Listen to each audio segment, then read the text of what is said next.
Hello મિત્રો, આપ સૌને મારા જય સ્વામિનારાયણ. હાલ આપણે અમદાવાદ શહેરના ઘોડાસર વિસ્તારમાં આવેલું શ્રી સ્વામિનારાયણ મંદિર એટલે કે શ્રી સ્વામિનારાયણ મંદિર શ્રી મુક્તજીવન સ્વામી બાપા અને વર્લ્ડ ઈસ્ટ તરીકે પણ ઓળખાય છે, ત્યાં આપણે આવી ગયા છીએ. આ મંદિર વર્લ્ડ ઈસ્ટ તરીકે પણ ઓળખાય છે. અહીં અંદર પ્રવેશતા જ જમણી બાજુએ એક કેન્ટીનનું આયોજન કરવામાં આવેલું છે. ત્યાં જમવાની ખૂબ જ સારી એવી વ્યવસ્થા પણ કરવામાં આવેલી છે. સ્વામિનારાયણ ભોજનાલય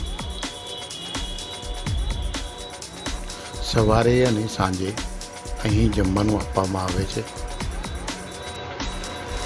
નજીવા દરે અહીં લોકોને દાળ ભાત રોટલી શાક આપવામાં આવે છે.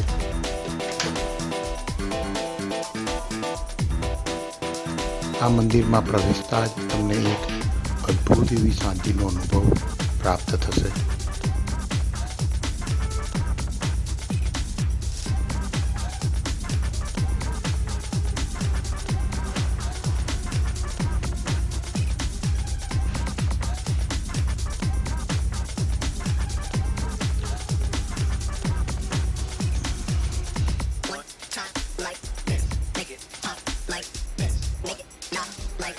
આ તેનું લિસ્ટ આપેલું છે. રોજે રોજનું મેનુ અહીંયા લખવામાં આવે છે.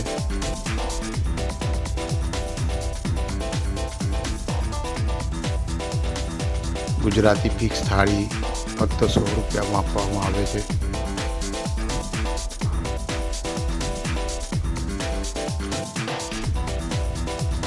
સાત વાગ્યાથી લઈને સાંજે 10 વાગ્યા સુધી આ ભોજનાલય ચાલુ હોય છે.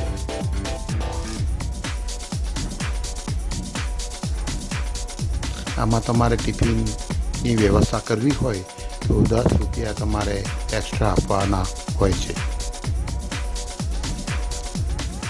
આ મંદિર 1979ની સાલમાં પ્રાણજીવન સ્વામી બાપાના અંતિમ સંસ્કાર રૂપે એક ચોક્કસ સ્થળે બાંધવામાં આવેલું આ એક અનન્ય એવું આળસનું મંદિર છે. તે તમે જોઈ શકો છો. આચાર્ય શ્રી સ્વામી બાપા સ્વામી મહારાજે તેમના અદ્ભુત ગુરુની સ્મૃતિમાં અને ઉજવણીમાં આ અસાધારણ રૂપ સ્મારક એમને તૈયાર કરાયેલું છે.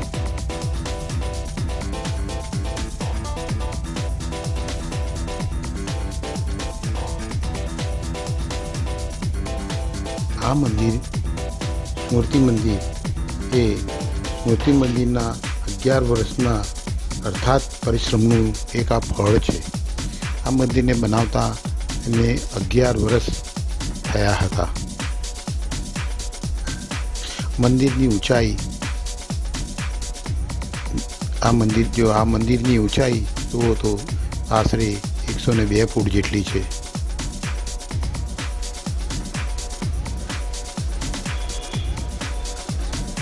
આ મંદિર 15 ઓગસ્ટે 1991ના રોજ ભારતના ઉપરાષ્ટ્રપતિ માનનીય શ્રી શંકરદયાળ શર્માજીના હાજરીમાં કરવામાં આવ્યું હતું. અને તે સમયે ઘણા બધા તપસ્વીઓ અને વિદ્વાનો પણ તેમાં હાજરી આપી હતી. કુલ સ્ક્વેર ફીટ મંદિરનો કુલ ફીટ એરિયા 3,87,500 જેટલો છે. અને ક્યુબિકની વાત કરીએ, ક્યુબિક માર્બલની વાત કરીએ તો 57,000 ક્યુબિક ફીટ ઓફ માર્બલનો ઉપયોગ થયેલો છે. મંદિરનો મેઇન દ્વાર છે, એમાંથી આપણે અંદર જઈશું. અહીં જમણી બાજુ હનુમાન દાદાની છબી છે.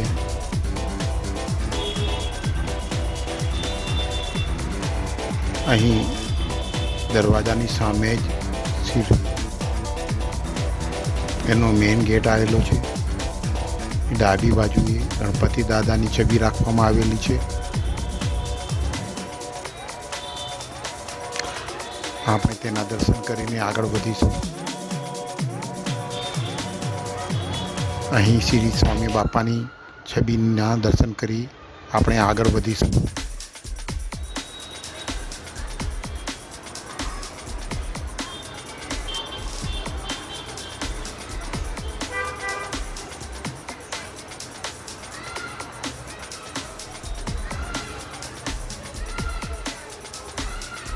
અંદર જતાં જ સામે સ્વામી બાપાની છબી આવે છે. જય શ્રી સ્વામિનારાયણ.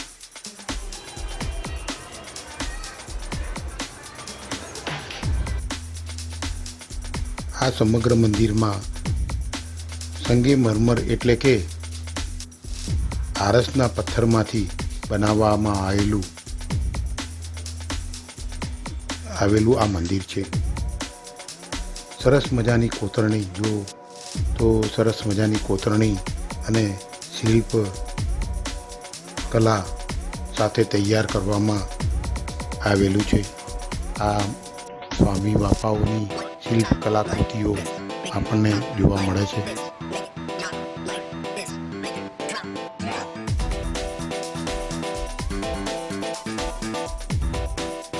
મહાનુભાવ એવા સ્વામી શ્રીના દર્શન રૂપી શિલ્પકલાની મૂર્તિઓ આપણને જોવા મળી રહી છે.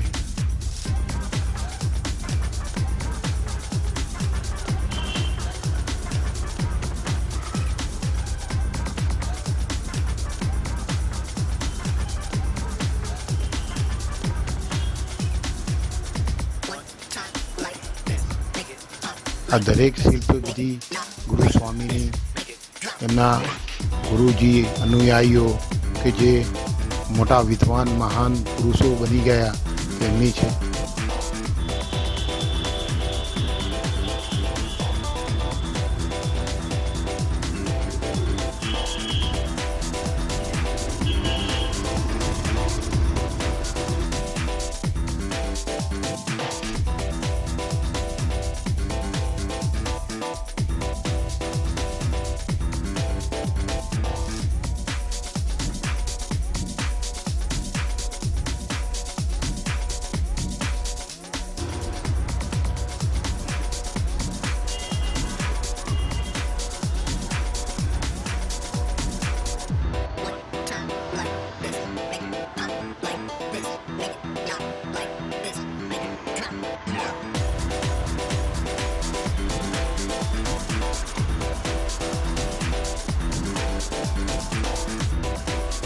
જય શ્રી સ્વામિનારાયણ ભગવાન.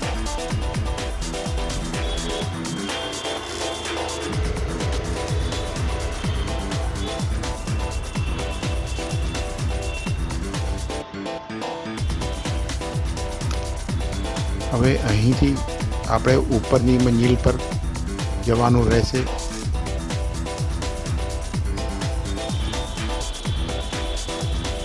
હું તમને ઉપરની મંજિલ પર લઈ જાઉં છું.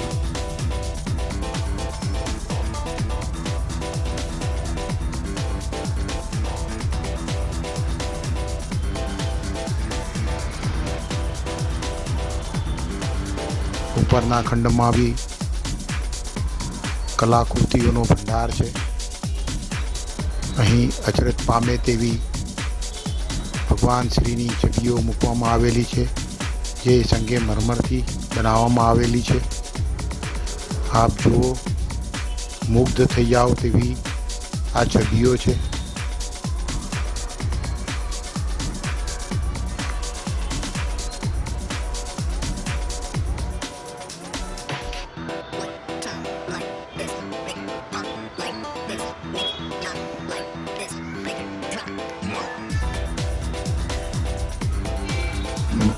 મંદિરમાં મંદિરમાં આશરે 75 જેટલા સ્તંભો અને પેઇન્ટિંગ્સો આપ જોઈ શકો છો. મંદિરનો કુલ સ્ક્વેર ફીટ એરિયા જો આપણે જોઈએ તો એ લગભગ 3,87,500 જેટલો છે. અને એને ક્યુબિક માર્બલની વાત કરવા જઈએ તો એ 57,000 ક્યુબિક ફીટ ઓફ માર્બલનો ઉપયોગ કરવામાં આવેલો છે. આ માર્બલ, આ સંગમરમર અને માર્બલ મતલબ આરસપારનો ઉપયોગ કરવામાં આવેલો છે.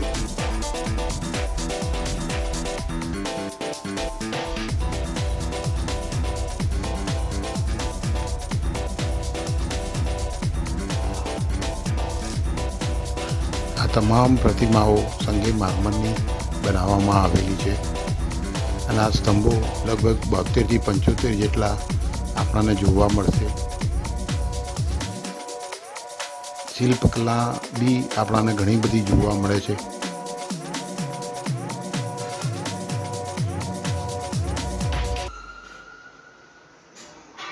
ચારેય દરવાજા એક જ સરખા બનાવવામાં આવેલા છે મંદિરના. એ ચારે ઉત્તર, દક્ષિણ અને પૂર્વ, પશ્ચિમ તે રીતે નિર્માણ કરવામાં આવેલા છે. દરવાજાની સામે, પગથિયાઓની સામે એની ફુવારા પણ કરવામાં આવેલા છે. આજુબાજુ ગાર્ડન, બાગ બગીચા, લીલોતરી અને ફૂલઝાડનો ખૂબ જ ઉપયોગ કરવામાં આવેલો છે. આગળ જઈએ તો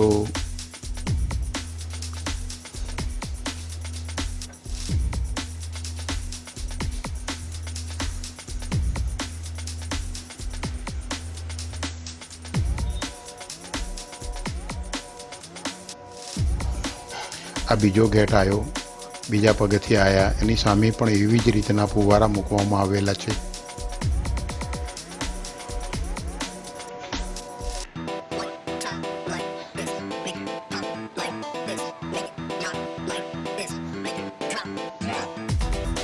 આ દરવાજો પાછળનો બંધ જ રાખવામાં આવેલો છે.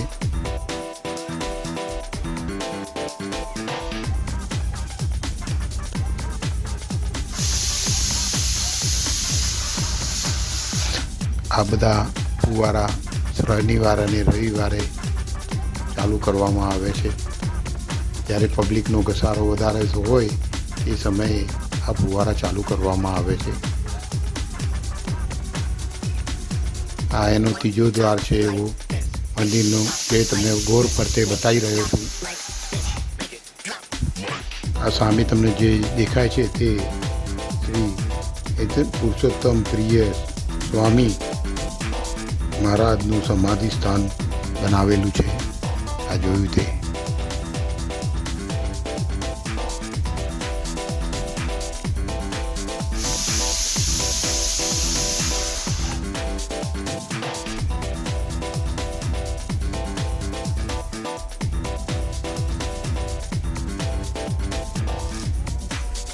અહીંયા રંગબેરંગી ફૂલઝાડનો ઉછેર કરવામાં આવે છે. ફુવારાથી પાણી એ લોકો છાંટવામાં બી પણ આવે છે.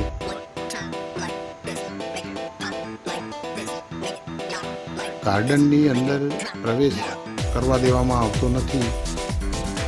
પહેલાં મંદિરનું નિર્માણ થયું તે સમયે ગાર્ડનનો ઉપયોગ કરવા દેવામાં આવતો હતો, પરંતુ લોકોના ખોટા વ્યવહારને કારણે સ્વામીશ્રીએ ગાર્ડનનો ઉપયોગ કરવા પર પ્રતિબંધ મૂકી દીધેલો છે. અત્યારે હાલ આ ગાર્ડનમાં પ્રવેશ કરવામાં આવવા દેવાતો નથી. આ ચોથો દ્વાર છે એવો જે આપણે જોઈ રહ્યા છીએ. સામે મેઇન દરવાજો આવે છે. મંદિરનો મેઇન ગેટ એ હું તમને બતાવું એમનું બનાવવામાં આવેલું છે.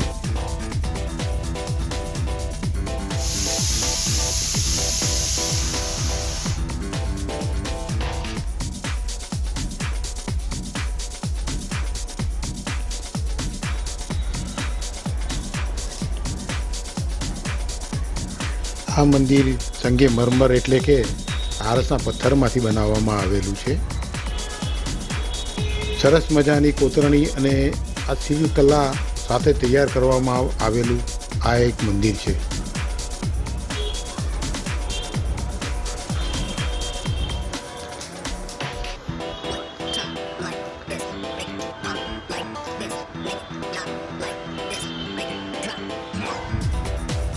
અહીં ગજરાજોની છબી પણ એન્ટ્રન્સમાં મૂકવામાં આવેલી છે.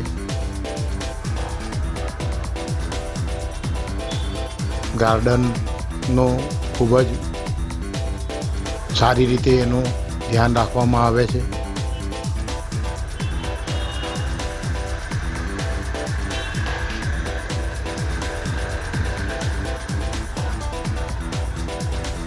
અહીં કેટલાક આપણા માટેના નિયમોનું એક બોર્ડ લગાવવામાં આવ્યું છે. તેનો સમય બતાવવામાં આવ્યો છે. આરતી ક્યારે થાય છે, ક્યારે નહીં, એનો સમય બતાવવામાં આવ્યો છે. શું લઈ જવું, શું ના લઈ જવું, એના નિયમો અહીં લખવામાં આવેલા છે.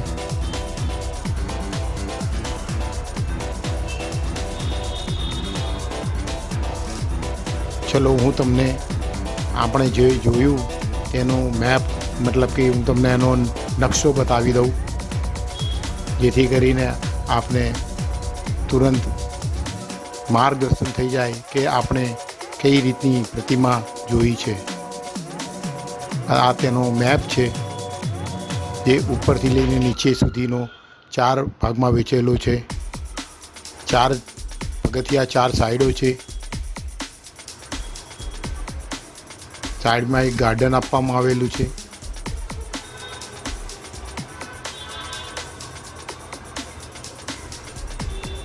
આપનું અમારી ચેનલમાં ખૂબ ખૂબ સ્વાગત છે. આ મારી ચેનલ છે ટાઈમપાસ. જો વિડીયો પસંદ આવ્યો હોય તો લાઈક કરો, શેર કરો અને સબસ્ક્રાઈબ કરો.